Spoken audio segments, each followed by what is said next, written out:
Code Monkey get up, get coffee. Code Monkey go to job. Code Monkey have boring meeting with boring manager Rob. Rob say Code Monkey very diligent, but his output stink. His code not functional or elegant. What do Code Monkey think? Code Monkey think maybe manager wanna write login page himself. Code Monkey not say it out loud. Code Monkey not crazy, just proud. Code Monkey like Fritos. Code Monkey like Tab and Mountain Dew. Code Monkey very simple man. Big warm fuzzy secret heart. Code Monkey like you. Code Monkey like you.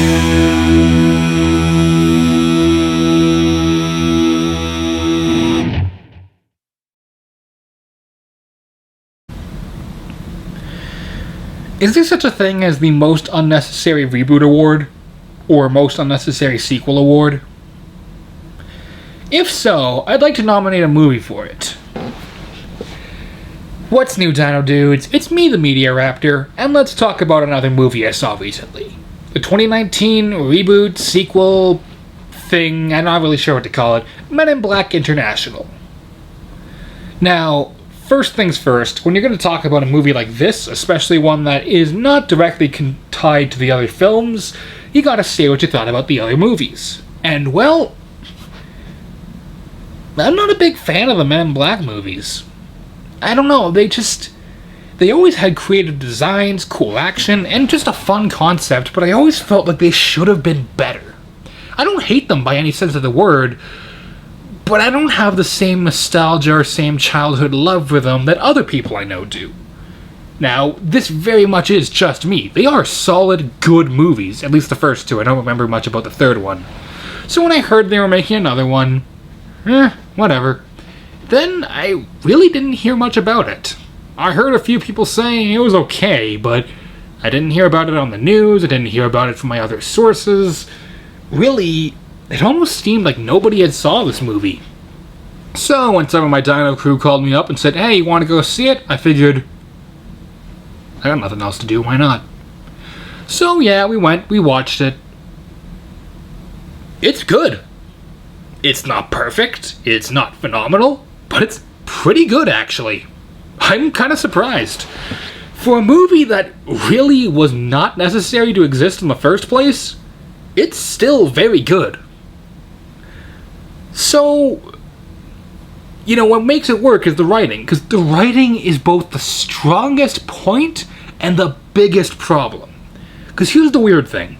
The first half of the movie is the most predictable, by the numbers, you've seen it 1,000 times kind of stuff you've ever seen. The whole, well, it's about, whatever her name was. I honestly, that's how memorable the characters were, but I'll talk about that in a minute. The main female agent, I think it was M. Yeah, I'm pretty sure it was M. You know, like, kind of tracking down the Men in Black, joining them, yada yada yada, going out on a mission. It goes horribly wrong because your partner is a heavily drinking party animal. You know, that whole cliche of, oh, he's the best in the business, but he's lost his focus. He only cares about partying now, and he doesn't have the same fighter spirit he did all those years ago. But it really is predictable and incredibly forgettable. I really could not tell you much about the first half of this movie. The funny thing is, though, the second half is extremely fun. The action really picks up, the creativity picks up, the story suddenly gets a lot more interesting, the characters get a lot more development, the humor is a lot sharper. I don't know what happened, but it's almost like halfway through they looked at one writer and said, okay, get out, you, guy with talent, get in here.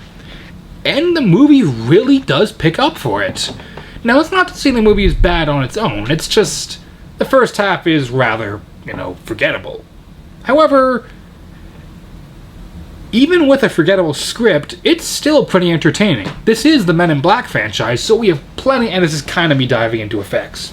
We have plenty of really creative alien designs. The villains, well, The first villains we meet are really cool with their design, how they can pass through anything, but passing through things causes it to get damaged. So say they pass through a wall, the wall gets pushed out slightly and cracked.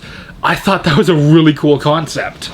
It's like if Reaper's Wraith form in Overwatch, like how he can pass through things, except if by passing through things he damaged them. Sorry, our air conditioning is busted, so it's getting fixed soon, but if I do this a lot, it's because this hat gets hot, and as for why I wear it, it's part of the whole Raptor look, so sorry. But yeah, the characters, while they're pretty basic and by the numbers, they're still a lot of fun. They have a great chemistry, but then again, I think it has to do with the actors. But overall, they work. Really, kind of coming off the heels of K and J, who are widely recognized as two of the most well-known, sci-fi characters, depending on who you ask, they do a darn good job. Now, my main problem with the writing that can't be ignored is the villain. There's a twist villain, and it is, stupidly obvious from the word go. However, there is a twist that isn't as obvious from the word go, and I think was actually very well played. It kind of counterbalances the first twist by having a more creative twist, and, when you watch the movie, if you do, you'll understand what I mean. But yeah, part of what else makes this movie work so well is the acting is really, really good. Tessa Thompson and Chris Hemsworth have a fantastic chemistry, but then again, it's Thor and Valkyrie. They were the best part of Thor Ragnarok, so of course they would. We get Liam Neeson, of all people, coming back. Oh, there's an earbug. There's a... Not sure what kind of bug that is going across the floor. Oh well, he's not hurting anyone. We have Liam Neeson come in. He does a great job because he's Liam Neeson. And all the other actors just do a pretty darn good job. Nobody really stands out, aside from Pawnee, who seems like the side character they made for comic relief that would be incredibly annoying. He has some of the funniest lines in the entire movie. He is actually a really good character, and it's actually he's a lot of fun to watch. I was surprised how many times I was laughing out loud at him. The effects are another issue, though. See, the first Men in Black, what I can respect about it is how much practical effects they used. Sure, there was a lot of CG, but they also used a lot of puppetry and costumes. Here, it's pretty much all CG because it's cheaper that way, and it really does stand out. The blending on a good chunk of the side characters or background characters really isn't done that well, so it's very noticeable there's CG. On top of that, the music is really not that memorable. But, yeah. Those are my only real complaints with the movie. In the end, I can recommend Men in Black International, giving it 2.5 Raptor Claws out of 4. 2.5 Raptor Claws. It's not the best thing I've seen all summer, but then again, there really hasn't been much this summer that was genuinely fantastic, and I'll make a video about that later, but it certainly won't make you yell at the screen, and you won't feel like you wasted your time. If you're a Men in Black fan, at least check it out in that case. If you're not a fan of Men in Black, but you are a fan of Thor, I'd check it out. But if you aren't a fan of Men in Black and if you've never seen a Men in Black movie, watch the old ones first. So, yeah. Thanks for watching the review, guys. Until next time, this has been the Media Raptor saying keep cool, and I'll see all you dino dudes around. Later. Occurs to me I should have done a neuralizer joke. Ah well.